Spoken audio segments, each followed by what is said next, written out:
Assalamualaikum dear students. I welcome you all in today's video lecture. जैसा आप सबको पता है हम लोग केमिकल इक्विलिब्रियम डिस्कस कर रहे हैं। केमिकल इक्विलिब्रियम में जो आज हमारा टॉपिक रहेगा, आज का जो टॉपिक रहेगा वो रहेगा लीचेट लायर्स प्रिंसिपल। ये बहुत ही इंपॉर्टेंट टॉपिक है। It is applicable to both physical and chemical processes. ये आप याद रख लीजिए, ये जो लीचेट लायर्स प्रिंसिपल होता है ये फिजिकल प्रोसेस के लिए भी अप्लाई होता है और केमिकल प्रोसेस के लिए भी अप्लाई होता है। लेकिन याद रख लीजिए, चाहे प्रोसेस फिजिकल हो या केमिकल हो, ये प्रोसेस जो है ये रिवर्सिबल होनी चाहिए। प्रोसेस पहले रिवर्सिबल होनी चाहिए, उसके बाद जो ये रिवर्सिबल प्रोसेस है ये इक्विलिब्रियम में होना चाहिए। अगर ये दो चीजें अप्लाई होती है तब जाके लीचेट लायर्स प्रिंसिपल अप्लाई किया जा सकता है, चाहे फिर प्रोसेस फिजिकल हो या केमिकल हो। ये चीज आप याद रख लीजिए, फिर से सुन लीजिए। लीचेट लायर्स प्रिंसिपल जो होता है ये अप्लाई होता है रिवर्सिबल प्रोसेस पे, और वो रिवर्सिबल प्रोसेस जो उसका इक्विलिब्रियम पॉइंट आ चुका हो, that is a process in equilibrium. Whether physical और केमिकल दोनों पे इक्वली के अप्लाई करेगा, लेकिन हम केमिकल सिस्टम पे इसकी, केमिकल प्रोसेस में इसकी एप्लीकेशन देखेंगे। ये जो प्रिंसिपल है ये देने वाला जो था एक्चुअली एक जनरलाइजेशन है। This is a generalization given by Lechet Layer, hence the name Lechet Layer's principle after his name. देने वाला Lechet Layer था, it is generalization given by Lechet Layer in the year 1884. 84 में ये देने वाला Lechet Layer था। ये principal बोलता क्या है इसको पहले आप समझ लीजिए। ये प्रिंसिपल अप्लाई होता है फिजिकल और केमिकल प्रोसेस दोनों पे इक्वली एप्लीकेबल होगा, लेकिन याद रख लीजिए पहले प्रोसेस रिवर्सिबल होना चाहिए। अगर रिवर्सिबल है तब जाके अप्लाई होगा, और ये रिवर्सिबल प्रोसेस इक्विलिब्रियम में होना चाहिए। फिर उसके बाद वेदर प्रोसेस फिजिकल है या केमिकल है उसका कोई फर्क नहीं पड़ने वाला है। ठीक, ये क्या बोलता है, अगर हम एक सिस्टम को जो इक्विलिब्रियम में है, याद रख लीजिए अगर एक प्रोसेस है जो कि इक्विलिब्रियम में है, इसमें आप कोई चेंज करेंगे, मान लीजिए आप कंसंट्रेशन इंक्रीज करेंगे या कंसंट्रेशन डिक्रीज करेंगे, या आप इसका टेम्परेचर बढ़ाएंगे या टेम्परेचर कम करेंगे, या आप इसका प्रेशर चेंज करेंगे, इंक्रीज करेंगे या डिक्रीज करेंगे, इस चेंज का जो है इफेक्ट क्या रहेगा इक्विलिब्रियम पे, इस चेंज का इक्विलिब्रियम पे क्या इफेक्ट रहेगा, इसी रिलेटेड एक लॉ दे दिया, एक प्रिंसिपल जनरलाइजेशन दे दी लीचेट लायर ने, जिसको हम बोलते हैं लीचेट लायर्स प्रिंसिपल। ठीक, पहले आप इसका स्टेटमेंट समझ लीजिए। स्टेटमेंट को लेने से पहले हम एक जनरलाइजर, एक हाइपोथेटिकल रिएक्शन लेंगे। मान लीजिए हमारे पास ए है, A reacts with B to form 2x plus y। मान लीजिए दिस इज जनरल रिएक्शन, ये एक हाइपोथेटिकल रिएक्शन है जो कि रिवर्सिबल है, रिवर्सिबल भी है और इक्विलिब्रियम भी है।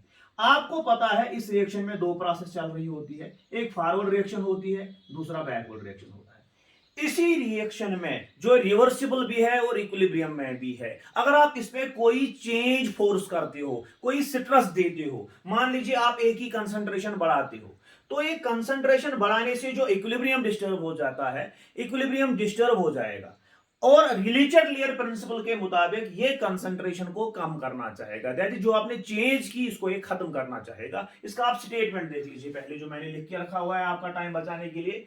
अगर लीचेट लायर्स प्रिंसिपल का स्टेटमेंट अगर आप देखेंगे, this states that if a system in equilibrium, अगर एक सिस्टम इक्विलिब्रियम में है and it is subjected to any stress, इसको आप स्ट्रेस देते हो, स्ट्रेस का मतलब है इसको आप चेंज इंपोज करते हो, that is change in temperature, आप टेम्परेचर चेंज करते हो, प्रेशर चेंज करते हो या कंसंट्रेशन चेंज करते हो, then the equilibrium shifts in a direction. ये रिवर्सिबल रिएक्शन का इक्विलिब्रियम जो है ये चेंज करेगा, अपनी डायरेक्शन को चेंज करेगा। Then the equilibrium shifts in a direction that tends to undo और मिनिमाइज द चेंज इंपोज्ड। याद रख लीजिए आप, फिर से देख लीजिए, अकॉर्डिंग टू लीचेट लायर्स प्रिंसिपल, या लीचेट lawyers principle, if a system in equilibrium is subjected to any stress, आप ये वाली रिएक्शन को आप स्ट्रेस देते हो, स्ट्रेस का मतलब है आप चेंज करते हो, चाहे आप चेंज कंसंट्रेशन करो, आप चाहे चेंज टेम्परेचर करो, आप चाहे चेंज प्रेशर करो, या कोई इनर्ट गैस ऐड करो,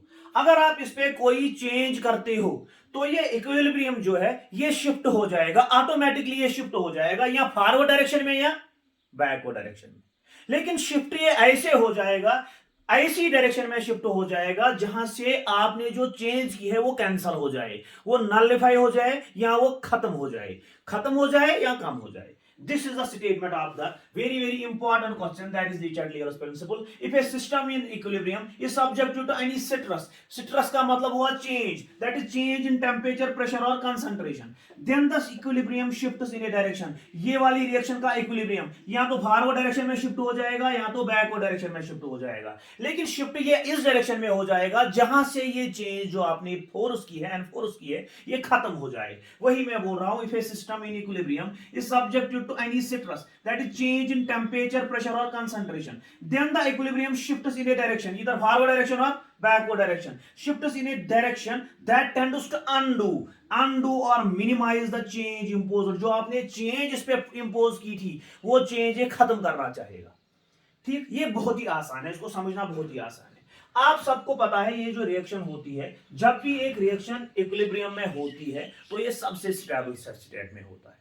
A reaction in equilibrium is supposed to be most stable state.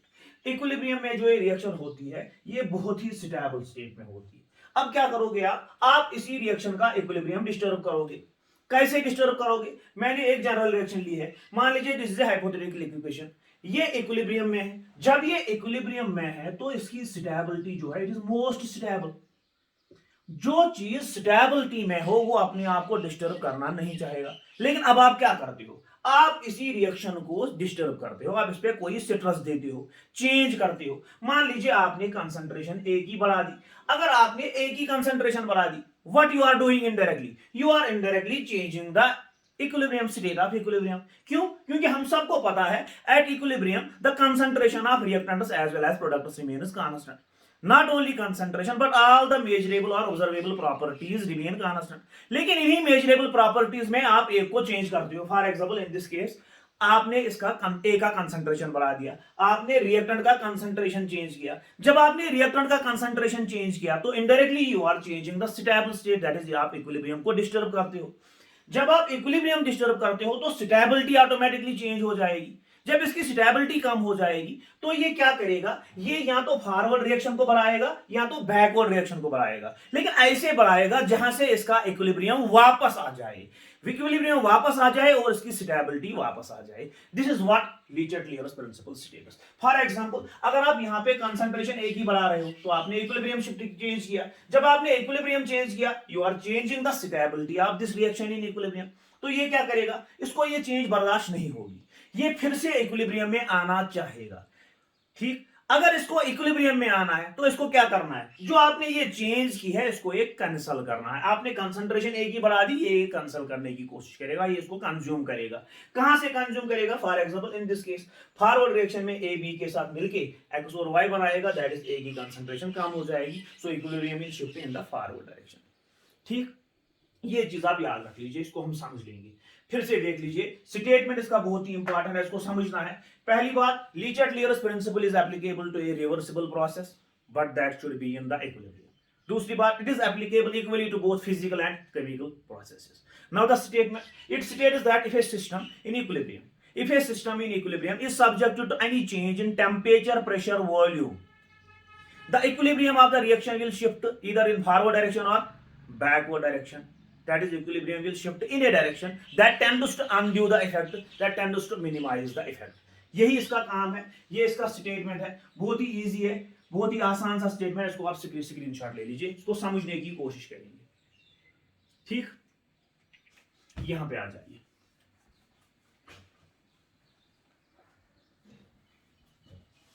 एक रिएक्शन कंसीडर करेंगे, फिर से एक हाइपोथेटिकल रिएक्शन लेंगे. This is a hypothetical reaction.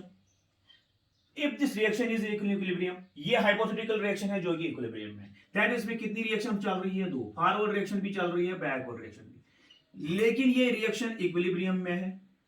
जब ये रिएक्शन इक्विलिब्रियम में है, that is at this stage rate of forward reaction is exactly equal to rate of backward reaction. When rate of forward reaction and rate of backward reactions are equal, then we can say that इसकी जो measurable properties है वो constant रहेगी. अब आप क्या करोगे? इसी रिएक्शन को अब आप चेंज करोगे. इस रिएक्शन में आप कोई चेंज इंपोज करोगे. फॉर एग्जांपल आपने कंसंट्रेशन चेंज की है, हम क्या बोलेंगे? Change in concentration. इसी रिएक्शन को आप कंसंट्रेशन चेंज करोगे। किसकी कंसंट्रेशन? रिएक्टेंट्स या प्रोडक्ट्स की, किसी की भी कंसंट्रेशन आप चेंज करो। फॉर एग्जांपल आप कंसंट्रेशन ए की बढ़ा रहे हो, इसमें आप ए की कंसंट्रेशन जो है इसको आप इंक्रीज कर रहे हो। जब आप ए की कंसंट्रेशन इंक्रीज कर रहे हो तो उससे क्या होगा? इक्विलिब्रियम जो है वो डिस्टर्ब होगा। जब इक्विलिब्रियम डिस्टर्ब होगा, यहां पे मैंने पहले ही बोला है equilibrium is the most stable state of A reaction. आप स्टेबिलिटी को चेंज कर रहे हो तो इसको ये बर्दाश्त नहीं होगा। अकॉर्डिंग टू लीचेटलियर ये क्या करेगा? ये या तो शिफ्ट हो जाएगा फॉरवर्ड डायरेक्शन में या तो ये शिफ्ट हो जाएगा बैकवर्ड डायरेक्शन में, लेकिन शिफ्ट ऐसे हो जाएगा जहां से ए की कंसंट्रेशन फिर से कम हो और इसका इक्विलिब्रियम वापस अटेन हो। ठीक, इसके लिए इसको क्या करना पड़ेगा? We know that forward reaction में क्या होता है, ए और बी रिएक्ट करता है, that is in forward reaction A reacts with B, A is consumer with B और बी एक्स और वाई बन जाता है। दैट इज फॉरवर्ड रिएक्शन जो होती है। यहां पे जो फॉरवर्ड रिएक्शन होती है, फॉरवर्ड रिएक्शन में क्या होता है, ए की कंसंट्रेशन कम होती है। ठीक, तो ये क्या करेगा? According to Le Chatelier principle equilibrium will shift in a direction that tends to minimize the effect. कहां से मिनिमाइज होगा? तो इक्विलिब्रियम शिफ्ट हो जाएगा फॉरवर्ड डायरेक्शन। ठीक, क्यों? क्योंकि फॉरवर्ड डायरेक्शन में शिफ्ट होने से ए कंज्यूम हो जाएगा, दैट इज जब ये कंज्यूम होएगा तो इसका कंसंट्रेशन कम हो जाएगा। ठीक, अब आप क्या करते हो? दूसरी चीज, आप प्रोडक्ट की कंसंट्रेशन बढ़ा रहे हो। अगर आपने एक्स या वाई की कंसंट्रेशन बढ़ा दी, सिंपली अगर आपने प्रोडक्ट की कंसंट्रेशन बढ़ा दी तो again you are changing the state of the equilibrium.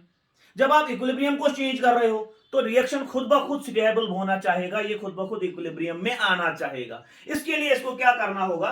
ये बैकवर्ड रिएक्शन जो है, ये बैकवर्ड रिएक्शन की स्पीड इंक्रीज करेगा, ये बैकवर्ड रिएक्शन का प्रोसेस स्पीड बढ़ाएगा, इक्विलिब्रियम शिफ्ट करेगा in the backward direction. When the equilibrium get shifted in the backward direction, जब ये बैकवर्ड डायरेक्शन में शिफ्ट हो जाएगा तो एक्स और वाई कंज्यूम हो जाएगा, दैट इज की कंसंट्रेशन फिर से कम होगी, इक्विलिब्रियम वापस अटेन हो जाएगा। जब इक्विलिब्रियम वापस अटेन हो जाएगा तो ये रिएक्शन फिर से स्टेबल स्टेट में आ जाएगा। ठीक, यही हम बोल रहे हैं। तो शॉर्ट में हम ये बोलेंगे, फिर से देख लीजिए, according to Le Chatelier's principle when your a reaction is subjected to change in the concentration, that is concentration of reactants and products, the equilibrium of the reaction shifts either in forward direction और backward direction. या तो ये forward direction में shift होगा या ये backward direction में shift होगा, लेकिन शिफ्ट इस डायरेक्शन में होगा, ऐसी डायरेक्शन में होगा जहां से इसका जो चेंज है वो खत्म हो जाएगा।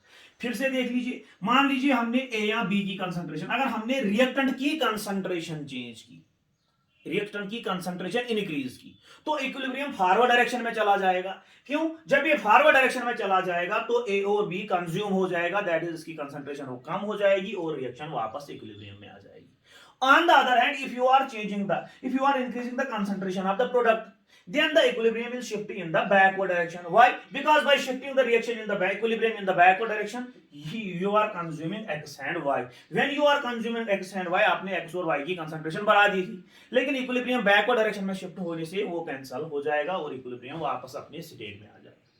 ठीक, यहां पे देख लीजिए, इसके लिए एक जनरल रिएक्शन हम लिखेंगे। एग्जांपल, मान लीजिए मेरे पास N2O4, ये एक रिएक्शन है तो ये ट्वाइस NO2 बनाएगा, this is A reaction in equilibrium. ठीक, अगर आप इसी रिएक्शन में N2O4 की कंसंट्रेशन जो है वो इंक्रीज कर रहे हो, आपने कंसंट्रेशन इंक्रीज की, जब आपने कंसंट्रेशन इंक्रीज की तो आपने इक्विलिब्रियम डिस्टर्ब किया, जब आपने इस रिएक्शन का इक्विलिब्रियम डिस्टर्ब किया तो आपने इसकी स्टेबिलिटी को डिस्टर्ब किया। ठीक, कौन सी रिएक्शन ये चाहेगा, कौन सा सिस्टम ये चाहेगा कि उसकी स्टेबिलिटी कम हो? कोई भी नहीं। तो इसको क्या करना है हम, अगर इसको स्टेबल रहना है तो इसको जो हमने चेंज एनफोर्स की है वो कम करनी पड़ेगी। जैसे मैंने जो कंसंट्रेशन इसकी बढ़ा दी थी वो कंसंट्रेशन इसको वापस कम करनी पड़ेगी। इसके लिए ये क्या करेगा, ये फॉरवर्ड डायरेक्शन में इक्विलिब्रियम को शिफ्ट करेगा, equilibrium will shift in the forward direction. Forward direction की स्पीड बढ़ जाएगी, जब फॉरवर्ड डायरेक्शन की स्पीड बढ़ जाएगी तो N2O4 कंज्यूम हो जाएगा, जब ये कंज्यूम हो जाएगा तो कंसंट्रेशन वापस अपनी लेवल पे आ जाएगा, इक्विलिब्रियम वापस अटेन हो जाएगा। ठीक, सिमिलरली अब अगर आप इसकी कंसंट्रेशन बढ़ा रहे हो, आप NO2 की कंसंट्रेशन बढ़ा रहे हो, तो ये क्या चाहेगा, फिर से इक्विलिब्रियम डिस्टर्ब हो जाएगा। जब इक्विलिब्रियम डिस्टर्ब हो जाएगा तो ये वापस इक्विलिब्रियम में आना चाहेगा। फॉर दैट सेक इसको क्या करना है, इसको बैकवर्ड डायरेक्शन में इक्विलिब्रियम को शिफ्ट करना है ताकि इक्विलिब्रियम वापस आ जाए। ठीक, सेम थिंग विल हैपन अगर आप इसकी कंसंट्रेशन डिक्रीज कर रहे हो या इसकी कंसंट्रेशन डिक्रीज कर रहे हो। ठीक, दूसरा चेंज देख लीजिए, अब आप प्रेशर को चेंज कर रहे हो। दूसरा चेंज देख लीजिए आप, if a reaction in equilibrium is subjected to change in the pressure, now you are changing the pressure of this hypothetical reaction. अगर आप इस रिएक्शन की प्रेशर बढ़ा रहे हो तो इसको समझना है, याद रख लीजिए। फर्स्ट ऑफ ऑल हम इंक्रीज करेंगे। अगर आप इस रिएक्शन का प्रेशर जो है वो इंक्रीज कर रहे हो, this reaction which is a reversible reaction as in equilibrium, अगर आप इस रिएक्शन का प्रेशर इंक्रीज कर रहे हो, ठीक, तो ये इक्विलिब्रियम क्या करेगा, इक्विलिब्रियम शिफ्ट हो जाएगा। कौन सी डायरेक्शन में शिफ्ट हो जाएगा, ये शिफ्ट हो जाएगा ऐसी डायरेक्शन में जहां से इसका प्रेशर कम हो। ठीक, आपने क्या किया, this reaction is in equilibrium and you are increasing its pressure. When you are increasing its pressure according to Lichat layer, the equilibrium will shift either in backward direction or forward direction, लेकिन ऐसी direction में change होगा जहां से ये pressure कम होगा, जहां से ये इफेक्ट कैंसल होगा। ठीक, आप इस रिएक्शन को समझ लीजिए। यहां पे आप देख लीजिए कहां से प्रेशर कम हो जाता है और कहां से प्रेशर ज्यादा हो जाता है, इसको हमने समझना है। देख लीजिए, अगर आप देखेंगे तो रिएक्टेंट के 2 मोल है, प्रोडक्ट के कितने मोल है, प्रोडक्ट के 3 मोल्स है। That means in forward direction 2 moles are getting converted into 3 moles. That means in forward reaction number of moles जो है वो इंक्रीज हो रहा है, और बैकवर्ड डायरेक्शन में क्या हो रहा है, बैकवर्ड डायरेक्शन में 3 मोल कन्वर्ट हो रहे हैं 2 मोल में। That is in backward direction number of moles जो है वो कम हो रहे हैं। इसको आप ध्यान से फिर से देख लीजिए, 1a and 1b getting converted into 2x and 2y, that is forward direction में 2 रिएक्ट कर रहे हैं और 3 बन रहे हैं, 2x और 1y, 2 मोल बन रहे हैं, कन्वर्ट हो रहे हैं 3 मोल में। दैट इज फॉरवर्ड डायरेक्शन में नंबर ऑफ मोल्स जो है वो इंक्रीज हो रहा है। सिमिलरली बैकवर्ड रिएक्शन में 2 और 1 3 मोल कन्वर्ट हो रहे हैं 2 मोल में, that is number of moles जो डिक्रीज हो रहा है। ठीक, अब आप यहां पे आ जाइए। मान लीजिए ये एक कंटेनर है, मान लीजिए ये क्लोज्ड स्पेस है। Equilibrium can be attend only in closed space. Specifically अगर आपने गैस लिया हुआ है, ये मैंने पहले ही बोला है, for in order to attain the equilibrium the system must be closed. अगर ये सिस्टम क्लोज्ड है तो इसमें आप क्या कर रहे हो, मान लीजिए इसमें 4 पार्टिकल्स है, इसमें 4 नंबर ऑफ पार्टिकल्स है। जब नंबर ऑफ पार्टिकल्स 4 है तो number of particles striking the walls भी कितने हैं, 4 ही है। तो प्रेशर एक्सर्ट करने के लिए how many particles are there, 4 particles और 4 मोल्स आर देयर। लेकिन अब अगर आप इसमें से मोल्स बढ़ा रहे हो, 4 में से आप 4 की जगह इसके 5 पार्टिकल कर दीजिए, 4 को कन्वर्ट कर दीजिए 5 में। अगर 4 की जगह 5 पार्टिकल इसी क्लोज्ड सिस्टम में रहेंगे तो प्रेशर एक्सर्ट करने के लिए कितने पार्टिकल रहेंगे, 5। सीधी सी बात है, कॉमन सेंस की बात है, 4 पार्टिकल्स ज्यादा प्रेशर एक्सर्ट करेंगे या 5 particles? Sir, it is the 5 particles. When number of particles will increase, the pressure exerted on the walls will increase. That means when you are increasing the number of particles, you are indirectly increasing the pressure. क्यों? क्योंकि पहले जो थे, पहले 4 particle थे हमारे पास, 4 particles were striking continuously on the walls. That means pressure was due to the presence of 4 particles. Now 4 particles are getting converted into the 5 particles. अगर आप 4 particles को 5 में डाल रहे हो, कन्वर्ट कर रहे हो, उसकी जगह 5 डाल रहे हो, तो now there are 5 particles which are colliding with the walls. When 5 particles are colliding with the walls, the pressure exerted will be more. ठीक? That means अगर आप यहां पे देखो तो when number of particles, when the number of moles are increased, अगर हम एक डायरेक्शन में नंबर ऑफ पार्टिकल्स जो है वो इंक्रीज कर रहे हैं तो we are increasing the pressure. If the number of particles are decreasing, we are decreasing the pressure. एक और रीजन भी है जो हम देखेंगे, लेकिन पहले आप ऐसे समझ लीजिए। देख लीजिए, अब अगर आपने प्रेशर को इंक्रीज किया है तो इक्विलिब्रियम कहां से शिफ्ट हो जाएगा, जहां से प्रेशर डिक्रीज हो जाएगा। यहां से बोल दीजिए सर फॉरवर्ड रिएक्शन में नंबर ऑफ मोल्स इंक्रीज हो जाएगा। When number of moles increase हो जाएगा तो सर फॉरवर्ड रिएक्शन में प्रेशर इंक्रीज हो जाएगा। सर बैकवर्ड रिएक्शन में नंबर ऑफ मोल्स डिक्रीज हो रहा है। Sir when number of moles decrease हो रहा है तो बैकवर्ड रिएक्शन में प्रेशर भी डिक्रीज हो रहा है। ठीक, इस यही चीज यहां पे अप्लाई कर दीजिए। आपने सिस्टम का क्या किया, सर हमने सिस्टम का प्रेशर बढ़ा दिया। जब आपने सिस्टम का प्रेशर बढ़ा दिया तो सर इक्विलिब्रियम शिफ्ट हो जाएगा। कहां शिफ्ट हो जाएगा, sir equilibrium will shift in the backward direction. Sir, equilibrium will shift in the backward direction. Why in the backward direction? Sir, in the backward direction 3 moles are getting converted into the 2 moles. That is, sir, in the backward direction the number of particles are decreasing. Sir, when the number of particles are decreasing, pressure is decreasing. So backward direction में equilibrium shift हो जाएगा. जब equilibrium backward direction में shift हो जाएगा तो pressure automatically decrease हो जाएगा. यही बात हमने यहाँ पे बोली थी. According to लीचर्ट layer, if you increase the pressure the equilibrium shift in a direction in which the pressure is decreasing. ठीक, दूसरा चीज ले लीजिए यहां से. Now if you are decreasing the pressure, इसी रिएक्शन का आप प्रेशर डिक्रीज कर रहे हो तो इक्विलिब्रियम कहां शिफ्ट हो जाएगा? Sir, equilibrium will shift in a direction that will result in the increase in pressure. तो इंक्रीज इन प्रेशर कहां से हो रहा है? सर, फॉरवर्ड डायरेक्शन में 2 मोल कन्वर्ट हो रहे हैं 3 में. जब 2 मोल कन्वर्ट हो रहे हैं 3 मोल में, sir, number of moles are increasing, that is pressure is increasing. So equilibrium will shift in the forward direction. By doing so the pressure is increasing. ठीक, इसको हम ऐसे भी समझ लेंगे. इसको नोट डाउन कर लीजिए. बहुत ही इंपॉर्टेंट क्वेश्चन है. याद रख लीजिए, जहां से नंबर ऑफ मोल्स इंक्रीज हो जाएगा वहां से प्रेशर इंक्रीज हो जाएगा, और जहां से नंबर ऑफ मोल्स डिक्रीज हो जाएगा वहां से प्रेशर डिक्रीज हो जाएगा. अकॉर्डिंगली अब आप देख लीजिए आप कौन सी चेंज कर रहे हो, आप इंक्रीज कर रहे हो या डिक्रीज कर रहे हो. फिर नेचर ऑफ रिएक्शन देख के आपको पता चल जाएगा क्या होता है. मान लीजिए हम ये लिखेंगे, PCl5 gives PCl3 plus Cl. सबके सब गैस में है. ठीक, ये भी हमारा गैस है, ये भी हमारा गैस है, और ये भी हमारा गैस है. ठीक, because pressure is related to gas. देख लीजिए सर, फॉरवर्ड रिएक्शन में 1 मोल कन्वर्ट हो रहा है 2 में. सर, फॉरवर्ड रिएक्शन जो है इसमें नंबर ऑफ मोल्स जो है वो कम हो रहा है. सर, जब नंबर कम हो रहा है तो सर प्रेशर भी कम हो रहा है. सर, बैकवर्ड रिएक्शन में 2 moles are getting converted into 1 mole. Sir, number of moles जो है, this is backward reaction. Sir, number of moles जो है, सॉरी यहां पे देख लीजिए सर, फॉरवर्ड रिएक्शन में नंबर ऑफ मोल्स जो है ये बढ़ रहा है. 1 मोल कन्वर्ट हो रहा है 2 मोल में. सर, फॉरवर्ड रिएक्शन में प्रेशर बढ़ रहा है. सर, बैकवर्ड रिएक्शन जो है इसमें 2 मोल कन्वर्ट हो रहे हैं 1 में, that is number of moles is decreasing. When number of moles is decreasing, pressure is decreasing. ठीक, यहां दूसरी बात, sir, we know that pressure is inversely proportional to volume. एक और तरीका है इसको एक्सप्लेन करने का. सर, अगर हम प्रेशर बढ़ा रहे हैं तो हम वॉल्यूम को क्या कर रहे हैं? If you are increasing the pressure of this reaction, अगर आप इस रिएक्शन का प्रेशर इंक्रीज कर रहे हो तो ऑटोमेटिकली आप कर क्या रहे हो? सर, हम वॉल्यूम कम कर रहे हैं. सर, जब वॉल्यूम कम कर रहे हैं तो number of particles per unit volume, that is हमारा कंसंट्रेशन जो है वो क्या हो रहा है? वॉल्यूम जो है वो कम हो रहा है. सर, कंसंट्रेशन जो है वो हमारा बढ़ रहा है.